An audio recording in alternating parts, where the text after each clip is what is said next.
Bonjour à tous, aujourd'hui juste une petite vidéo pour montrer un petit peu les différentes techniques pour former des ailes.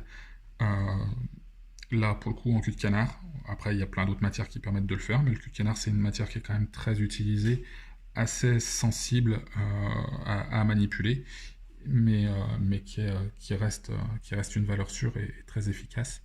Donc trois types de montages différents, euh, deux avec des ailes écartées et une avec l'aile regroupée.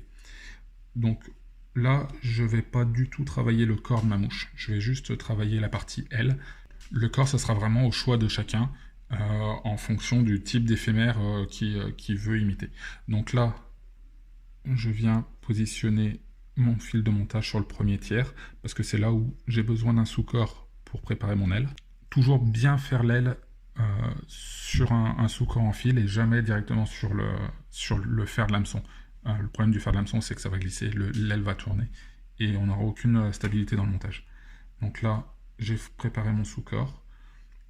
Je viens récupérer euh, de la fibre de cul de canard de 2 plumes. C'est à peu près la quantité que j'ai préparée. Que je positionne vers l'avant.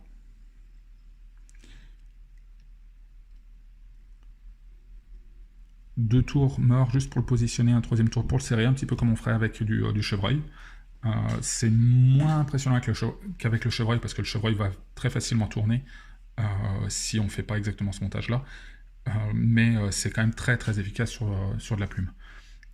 Toujours positionner les ailes vers l'avant, ça permettra au moment de les redresser et de leur donner exactement l'angle que l'on souhaite, d'avoir une partie très propre à l'avant, complètement libre, pour éviter de surcharger le montage et pourquoi pas d'obstruer l'œillet. Là, je viens couper l'excédent. C'est à partir de ce moment-là où on pourrait préparer un corps. Donc là, on part du principe que le corps est X ou Y, c'est vraiment secondaire. Là, je viens juste préparer un dubbing. Alors sur ce type de mouche, on va chercher à utiliser soit des dubbings naturels qui ont tendance à être hydrophobes, soit des dubbings synthétiques qui ont la même capacité. Donc je prépare mon dubbing, je fais 2 petits tours derrière, je relève mon aile en lui donnant l'angle que je souhaite. Donc si je la laisse à l'avant, un petit peu type shuttlecock, vraiment pour marquer l'émergence, les premiers stades de l'émergence, soit si j'ai besoin d'avoir une aile d'un subimago ou d'un imago, bah, je vais charger un petit peu plus en dubbing à l'avant, je vais rabattre l'aile un peu plus loin derrière, et je vais remonter. Voilà, là j'aurai une aile bien verticale, un petit peu comme on pourrait avoir sur une imago, sur une subimago. Là, maintenant, je viens ramener mon fil de montage au plus près possible de mon œillet. Sans faire de surépaisseur, on ne cherche pas à marquer la tête avant le nœud final, pour éviter de grossir trop le montage. Et là, je viens faire juste ma tête en même temps que je fais mon whip finisher. On serre, on coupe. Et là maintenant, je peux au choix découper mon aile à la main ou au ciseau.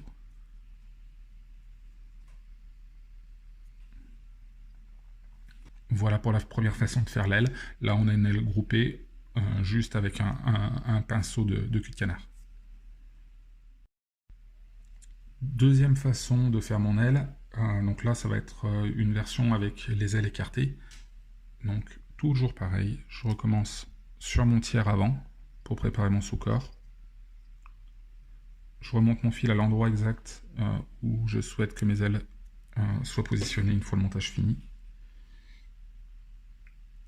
Je prends l'équivalent de 2 plumes, des fibres de 2 plumes de cul de canard, que je viens fixer vers l'avant, toujours pareil.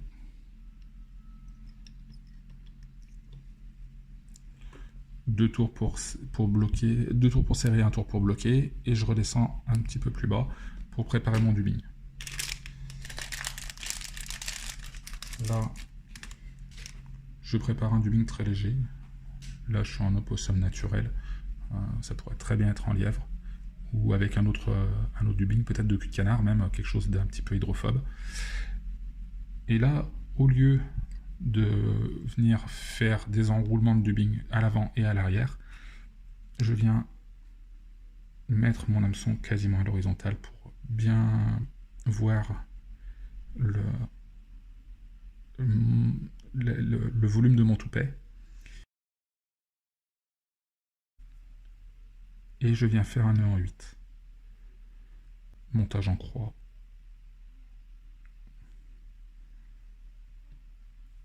De mon cul de canard.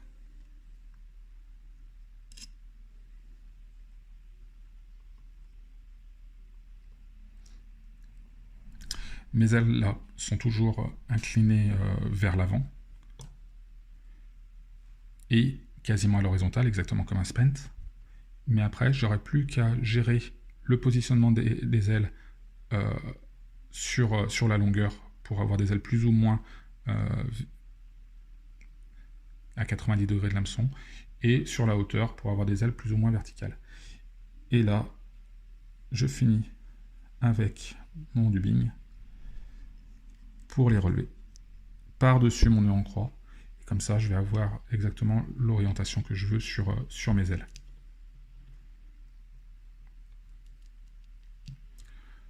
Une fois que j'ai positionné mes ailes et qu'elles sont fixées, je viens nettoyer mon cul de canard et le tailler de la forme que je souhaite obtenir. Et là, effectivement, on a les ailes qui sont bien séparées, d'un volume identique l'une et l'autre, ce qui permet d'avoir une mouche équilibrée, qui va bien se poser comme on le souhaite. Il y a certains montages qui prônent également de mettre une aile plus à l'horizontale et l'autre plus à la verticale, pour se poser un petit peu sur la surface de l'eau, comme une mouche qui viendrait de finir de pondre juste avant le stade de spent. Voilà, une mouche qui commence à s'engluer un petit peu dans la pellicule. Mais là, voilà, les deux ailes bien verticales, bien séparées, avec la même densité de plumes sur l'aile de droite et sur l'aile de gauche.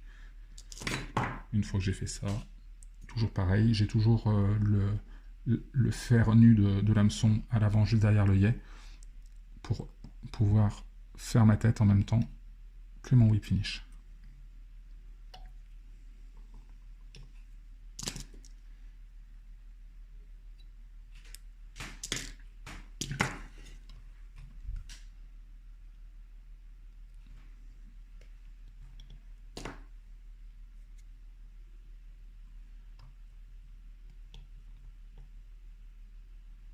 Voilà pour cette deuxième version. Troisième technique de montage pour les ailes, il y en a plein d'autres, mais voilà, c'est les trois que j'utilise parce qu'elles sont rapides, efficaces. Toujours pareil, je reprends mon sous-corps au premier tiers.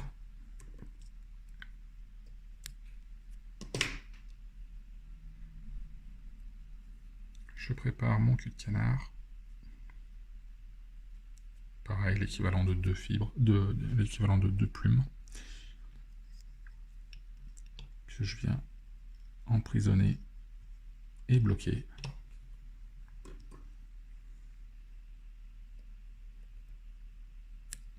Je nettoie l'excédent du cul de canard. Et là, je vais préparer ce qui va me servir de séparateur d'ailes. On ne peut plus parler de sac à l'air parce que là, on est sur une imitation d'adulte, donc le sac à l'air n'existe plus. Le sac à l'air n'existe que sur les versions nymphes, larves et nymphes. Donc là, je vais utiliser une polyfloss fluo. Ça va avoir deux utilités. Le poisson ne le verra pas forcément parce qu'elle s'est positionnée sur le dessus. En absence de lumière, de soleil fort, ça va quand même rayonner par rapport à la présence d'UV. Là, je viens préparer un petit dubbing que je vais monter exactement comme le dubbing du montage avec une seule aile. Donc 2-3 tours derrière, 2-3 tours devant pour me donner l'angle, l'inclinaison de ma plume. Ensuite, je sépare mes ailes en deux parts identique en termes de volume.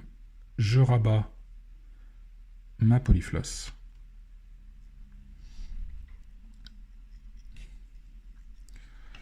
Et je la bloque à l'avant. Je coupe l'excédent à ras. Ou je peux laisser un petit pompon sur le dessus, ça donne un petit repère visuel en plus. Là, je vais le couper à ras.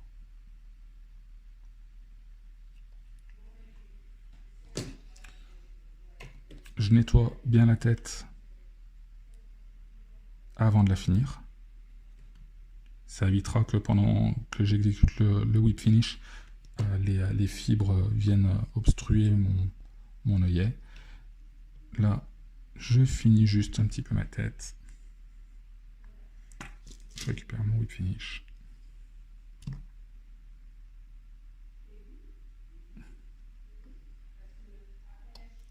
Deux tours. Je serre, je bloque. Et je coupe à ras. Là, je redresse mes ailes, je les nettoie.